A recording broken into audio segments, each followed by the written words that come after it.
What's poppin' T Squad? It's your girl Keisha, and I'm here with T.I. and Tiny's Family Hustle Season 3, Episode 2 review. Before I start, I got some behind the scenes tea for you guys. It's kind of really sad. Not even kind of, it is sad. So, Deja, T.I.'s daughter, and Tiny's stepdaughter, posted on her Insta story, the little Q&A thing that people be doing, and she posted a picture of her when she was a very tiny little girl, and the question was that somebody asked her, what is one thing you would tell your younger self?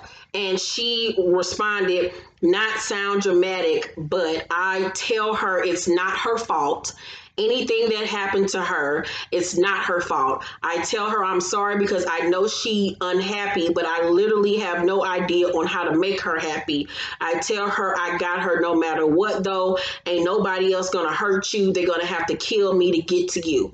And then somebody said, what happened to you as a child? How were you hurt? And then she put a I don't know if this is supposed to be a smiley face or a sad face, but anywho, she said, I'll tell it one day. Right now isn't the time, in today's society. Laughing my ass off, shaking my head.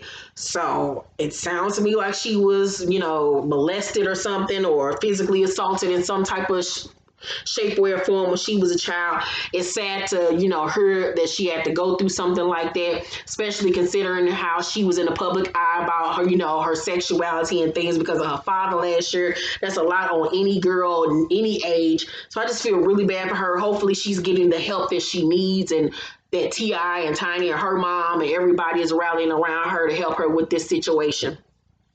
So on tonight's episode of Family Hustle, Toya's pregnancy test results come back and it's negative. She's not pregnant, but as you all know, she is pregnant right now, so she will get pregnant during this season. She's relieved, but Tommy wants to keep trying. Toya say, I want another baby, but I don't want to put too much stress on us. It's like it might be just too much too soon. They're dealing with the death of his mother and the effects that it's having on their family.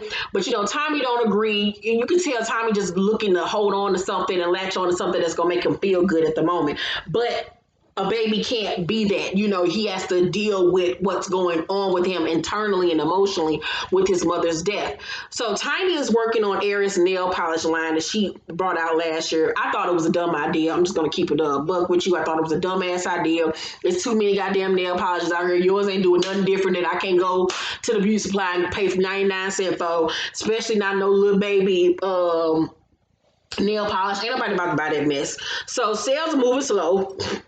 But she wants to do a commercial for it to, promote it and add a lip gloss to the mix. And I was like, who's about to buy this lip gloss? Ain't nobody about to buy that lip gloss for no baby. Once again, when I go to the beauty supply, I go around the Walgreens and pay 99 cents for one. It just makes no sense. So Reginae tells her mom while they're out that she's learning to love herself now that she's broke up with Lucci. And I really hope she's doing it because that child took her through. But we all got to go through it. She was young. So she says it's made her a lot closer with Wayne. And we found out that her and Wayne ain't really been as close as we thought they were throughout the years, but now thinking about it, you can kind of tell, their relationship was strained. He wasn't really around for real, but she says, he's been really trying to put in the effort to be there for her, and that he told her Lucci might love her, but he's not in love with her based off his actions. And I was like, this is what fathers need to be there for when their daughters get into situations like this. They know they have a father there that's going to be able to hip them to game, tell them the truth, and be a guidance and a representation of how a man is supposed to treat a woman. And unfortunately, she doesn't have anybody to look up to in that regard. So Toya tells Red, tells her that Red suggested she work on things with her father. She feels that, he should be the one to step up. He is only like a real father to 3 of his multiple children. Regina asks what's so different between her mom's relationship and her father's, because her and her mother relationship wasn't always, perfect either, but she, really tried with her mom. And Toy was like, but that's my mom and this and that. And Toya was like, she's tired of being a bigger person. And I understand where she's coming from, because it's hard always trying to be the one that connect people and bring people together and try to have people in your life. Like, you get tired of it, especially consider everything she's going through with the death of her brothers, her mother being on drugs and stuff.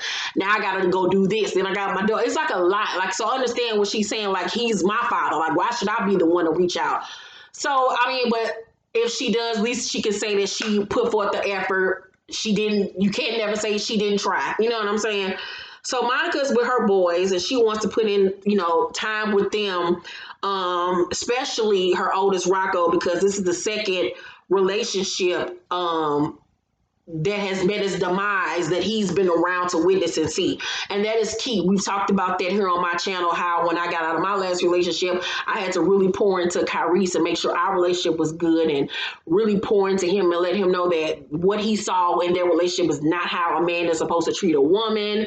And, apologize to him for even putting him in that situation of being around such toxicity and negativity. So I applaud Monica for taking the time to really check in with her children, see how they're doing, spend time with them. And that's what you need to do as a parent, regardless.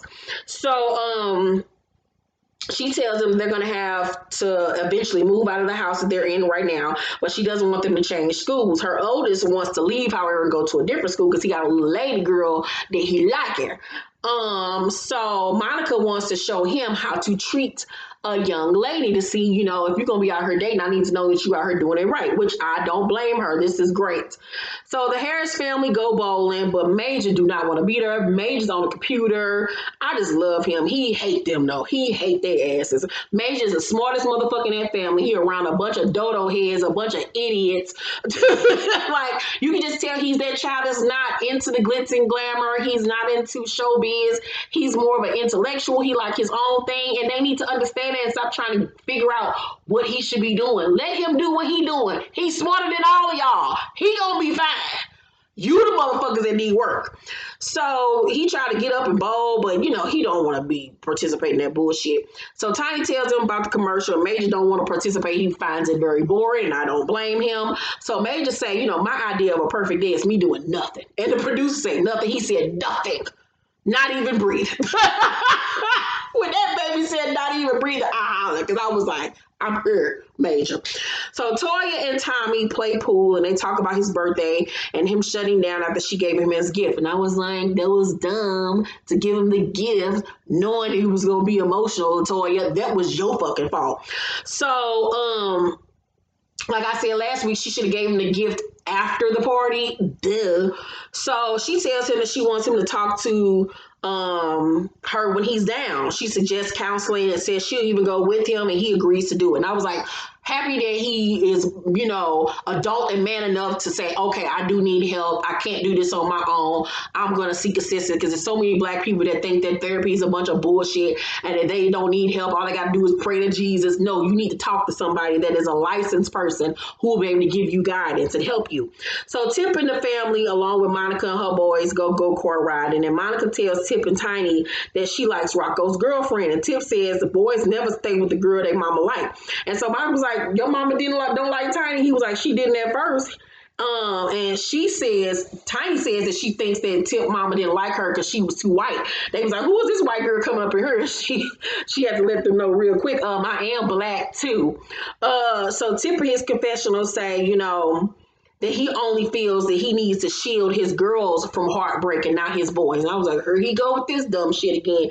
This is why boys be so fucked up in the head out here just treating women any kind of way, because you motherfuckers just let them do whatever they want to do. You don't instill in them how to treat a woman, how to appease a woman, respect her, be affectionate towards her, and then you wonder why you grow up and have fuck boy sons. But I mean, look at who they daddy is. So I mean, really, what can he teach them?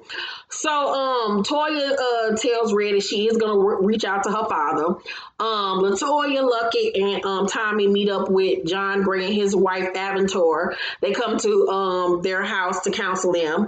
They sit separately. LaToya is with Aventor and Pastor John Gray is with Tommy. LaToya tells Aventor that she's had to be very strong for Tommy and had no time to mourn his mother's death herself, because she was very, very, very close to his mother. And, she breaks down about it in her confession. I understand where she's coming from. At the end of the day, it ain't her mother, but she's hurting too. So she feels like I have to be there for him, but who's being there for me? You know what I'm saying? She got to be the strong one for everybody. So she's going through it as well. She feels he also lost his guidance because his mother was the person in his life that really championed their relationship. And now that she's gone, he really is kind of like out here blowing in the wind, not really knowing what to do with himself. So Pastor Gray tells Tommy to find healthy outlets to deal with his grief. Tommy admits that he has been snappy and that he does shut down. And Toya tells Aventura that he breaks down every night, breaks down crying every night, and she just has to rub his back and be there for him. But she's breaking down too, but she doesn't have an outlet for her to deal with her mourning. So John Gray tells Tommy that she's just as vulnerable as he is, and she needs to be saved. And he hugs her, and I pray that they've made it through this rough time of their marriage. Monica and Rocco go on a date, and he does a great job at showing her that he knows how to treat a woman, and that's pivotal with young boys. You need to teach your young boys how to treat women, and also teach your daughters how they should be treated. That's one thing with me raising Kyrese. I've always taught him how to open doors for a woman.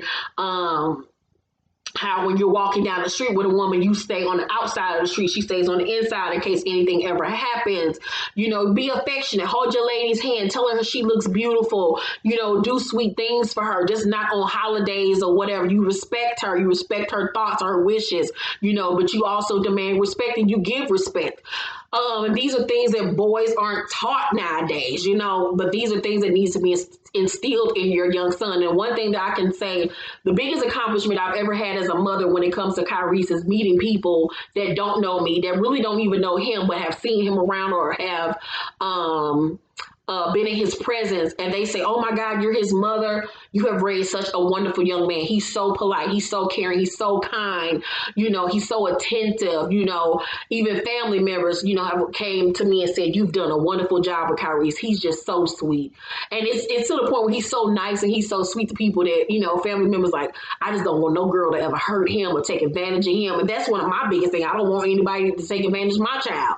So, but that's one of the biggest accomplishments that I can honestly say as a mother that I've gotten with my son, that outside of my presence, he stands up to be who I've raised him to be. So I'm very thankful for that. Overall, though, I give tonight's episode of Family Hustle a C plus. It really wasn't a lot going on. We haven't really gotten to the drama of things yet, but it was still a cool episode. Major, of course, was a highlight for me. So let's talk down below in the comment section about what you guys thought about tonight's episode. Make sure to thumbs up this video, like and subscribe, and hit that notification bell button. I love you guys. Thank you for watching, and I will see you Thursday for Growing Up Hip Hop. Bye.